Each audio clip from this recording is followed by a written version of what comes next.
to Empower Me Hub. My name is Dr. Natalie Pita. I will be your instructor for today. You are attending the Coping with a Loved One and Grief course. A few notes about my style of teaching before we get started. Number one, this is not AI generated. You can find a list of all of my sources at the end of the deck. Number two, I try to limit my courses to 30 to 45 minutes each. Everyone is busy these days. Number three, I don't like busy PowerPoint presentations. You'll find that the majority of my slides contain bullet points. However, I am happy to share my raw notes. Just shoot me an email. And PITA, P-I-T-A, at empowermehub.com. And number four, I generally do not read my slides. I will review the content and discuss the bullet points. So again, this course is Coping with the Death of a Loved One.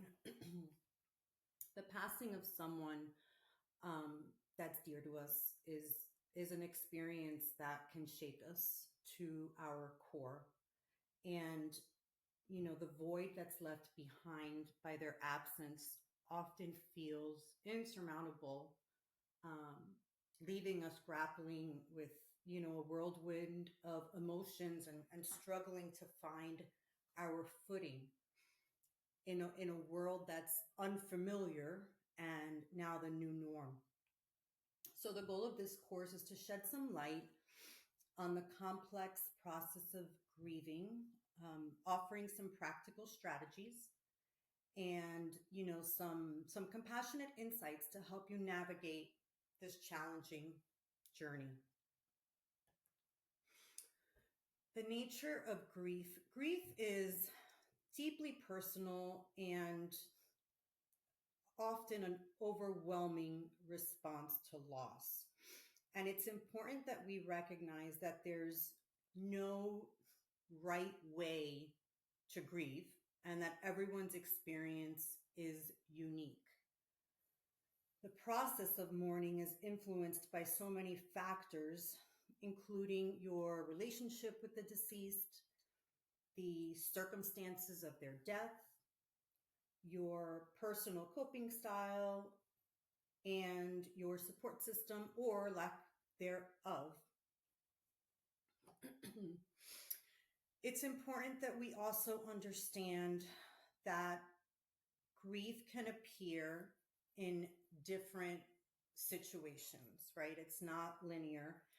It's important to acknowledge other types of loss that can trigger significant responses.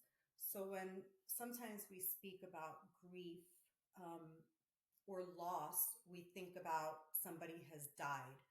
However, there are other circumstances like the end of a relationship that can be mourned as a death, or the loss of a pet, a career change, moving away from home, loss of health, anything that has significantly impacted your life, not necessarily in a positive light, we can think about as dealing with grief. So let's go over a few of the misconceptions of grief. Misconceptions about grief can completely hinder the healing process. So these are a few myths which I've debunked. If you would like the entire list, reference to the source at the end of my presentation, and these I am going to sort of rattle off. So myth number one, grief following a predictable pattern. Reality, grief is highly individual. There is no timeline. I know that there's the 5 steps of grief. And then, step number 6 is there is no end to grief, right? We just learn how to deal with it. So, myth number 2, the goal is to get over the loss. The reality is that healing involves feelings, and integrating it into your life. Again, it's learning how to live with this new, whirlwind of emotions and potential struggle. Myth number 3, showing strong emotions is a sign of weakness. No, it is not. Reality. Your feelings are the healthiest ways to grieve. It is very healthy to process emotion. It is very healthy to show emotion. We get into trouble when we hold things in, and then it starts, manifesting in different areas of our life. So, types of loss and coping strategies. There's, again, there's no rule book, there's no time frame, there's no judgment. The loss of a spouse may be very different than the loss of a parent, might be very different from the loss of a child or the loss of a pet. But as I touched upon earlier, there are different facets of grieving.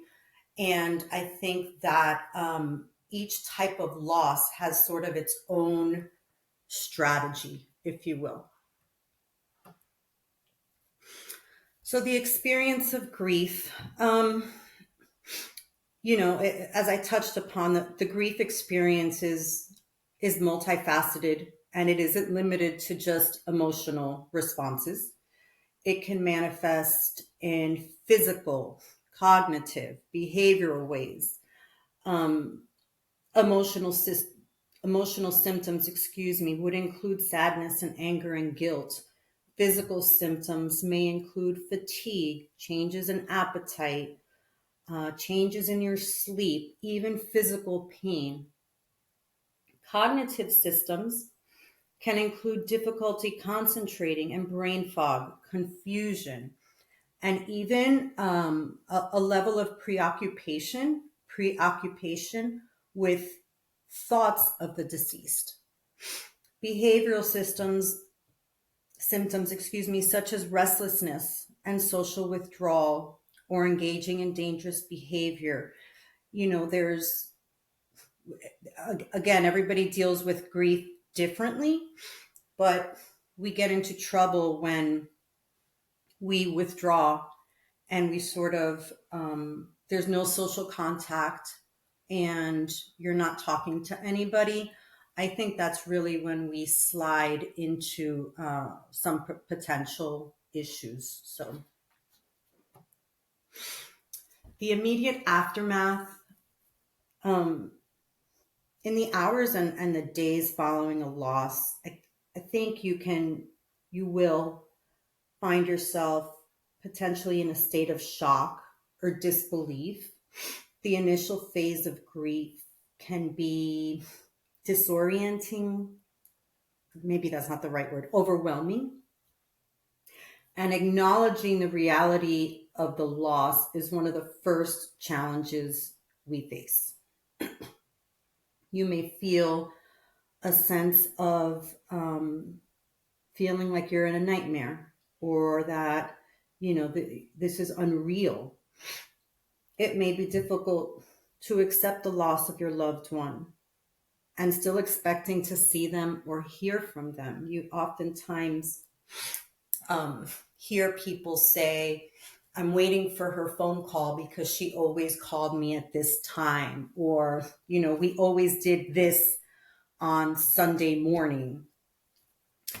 So, and if that wasn't enough, you still have to deal with practical matters such as notifying friends and family, making funeral arrangements, handling legal and financial matters, which, hopefully you have a good support system and you have some help with that. But if you don't, it's just one more thing that you have to address when you're already in a state of, oh my gosh, right? What has just happened?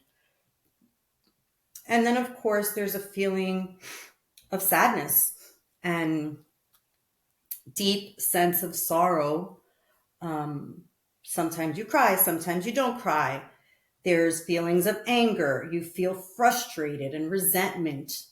There can be guilt, which I think is another one of those very dangerous potential emotions, but regretting things that were left unsaid or survivor's guilt, right? We oftentimes hear of tragedy of a plane going down, and then the three survivors really have that survivor's guilt, and that why me? Why didn't it happen to me? We we often see some fear in the immediate aftermath, right? Fear about the future and anxiety about the future. And what does my new norm look like? How do I fit into my new norm? How do I start to function again with my new norm? And then, of course, we have relief, or can potentially have relief. And this is particularly if your loved one has suffered a long illness. I feel like the aftermath is a little different because you don't want them suffering anymore. I'm not suggesting that the pain is any different, but maybe the way we rationalize it is a little different. So let's move to the cognitive aspects of grief.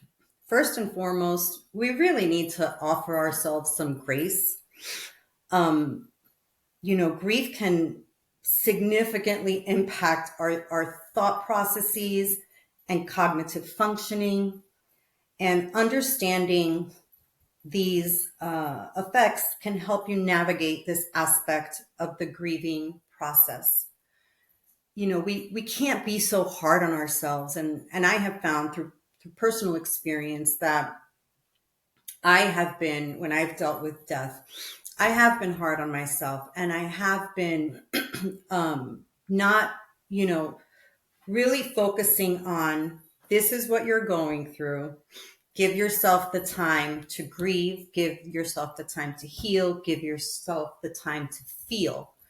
But we can't be so hard on ourselves because, we are going to be struggling. It's grief is not an easy thing to deal with. So I think that we really have to offer ourselves some grace. Be patient with yourself. Make yourself notes. I still do this, and I'm not even dealing with grief. I write things down because I often forget. Or use, organizational tools to help with brain fog. Another thing that can help with cognitive aspects is taking breaks, even if they are small. The mind, the mind can be a cruel place if we allow it to be. So, yeah, be patient. Be patient with yourself. Try to feed it good memories and practice mindfulness. If you are religious, pray. Maybe, do a puzzle or read in order to stimulate your mind. Let's move on to self-care and the early days of grief. Taking care of yourself in the immediate aftermath of a loss is crucial, especially if you are taking care of other people. And this feels so challenging. And, I feel like you almost think you feel selfish for resting or eating or drinking. And it's just, easier to do other less productive things. But, I found with my experiences that grief is a process, right? And applying any of these mechanisms can help. Some are, small and you would think elementary, like drink water, eat. These are things that in a normal day, of course, you would drink water and eat. But when you faced a loss and you're dealing with grief, it's those elementary things that become huge, right? And yes, you may have to write yourself a note or set an alarm on your phone. Hey, it's noon. Check to see if you're hungry and eat something. Of course, physical activity is great. I can tell you from my experience, right during the initial grief and right after I've lost someone or something, the last thing I want to do is work out. But it really does help. Talking to others is another huge one. I'm a big proponent of therapy, whether it's, talk therapy, cognitive therapy. Pick up the phone and talk to one of your friends or somebody in your family, somebody that you trust and you can open up to. So processing memories, this is a real tricky one, but it's a real important part of the cognitive aspect of grief. And it really helps you find meaning in your loss. You can, process these memories during any type of grief. As I mentioned earlier, grief is not linear and everyone deals with it differently. But, these are a few that really helped me in my moments of grief. Finding ways to honor your loved one, creating memory books is a real good one. My favorite is sharing stories because I feel like we keep them alive if we keep saying their names. And definitely reminiscing about your loved one. I think that particular one takes some time, and that in the beginning, reminiscing about your loved one may make you cry or be depressed, or, it takes time for you to process these emotions. And over time, where the sadness was, you will find a way to maybe smile when you think of them or laugh when you think of them. And again, it can take different amounts of time for everyone. If there was a script, this would be much, much easier. So let's talk about the role of support systems. This is huge. Having a strong support system can really make a significant difference in how you navigate the grieving process. Understanding the types of support that's available, how to access them is crucial. And, maybe you're on the flip side of this and you're offering support to someone that has gone through a traumatic event or lost someone. So I think, these can be used on both sides of the fence, if you will. Emotional support, practical support is so important, right? There's a lot of families that have done food trains, right? Because those are daily tasks that when you're dealing with grief, the last thing you want to think about is cooking for you or your family. Childcare, financial matters. There's, spiritual support. Can you find comfort from religion and spiritual practices? Identifying and nurturing your support network is critical. People care. People want to listen and people want to help. However, sometimes they need some guidance as to the type of support that will be most beneficial to you. This goes back to, we have to communicate and we have to speak up. And, it's something difficult that I deal with, right? What can I help? Oh, I'll be fine. And over time, and as I've matured by age, and maturity level, I've learned that people truly want to help. You know what? You can help me by going to the grocery store, or you can help me by cooking, or you can help me by, coming over and staying with my kids for 15 minutes so I can go shower. And sometimes it's those small hands that reach out that really mean so much. Um, thanks to the digital age, support is also at our fingertips. However, we must balance between online and offline support. I'm all about online, and I don't trust Google that much, but I would say that be careful with this one, because we can become so focused on online that you can easily fall into a trap of minimizing face-to-face connections and the benefit of taking a walk outside. Grief and mental health, they go hand in hand. Grief can have a significant impact on mental health, and in some cases can lead to or exacerbate mental health conditions. And understanding this relationship is crucial for maintaining, the overall well-being during the grieving process. Grief can cause depression or hopelessness. Grief can cause anxiety and panic attacks. Grief, can just be persistent emotional pain and the inability of acceptance. So when to seek medical help,